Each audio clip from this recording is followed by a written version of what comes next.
tamale pie is what I call it.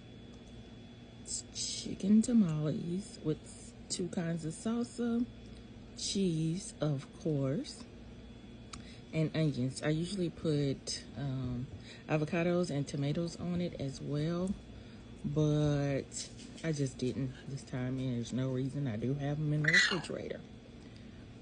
So next time I'll show you the whole thing. This is my tamale pie.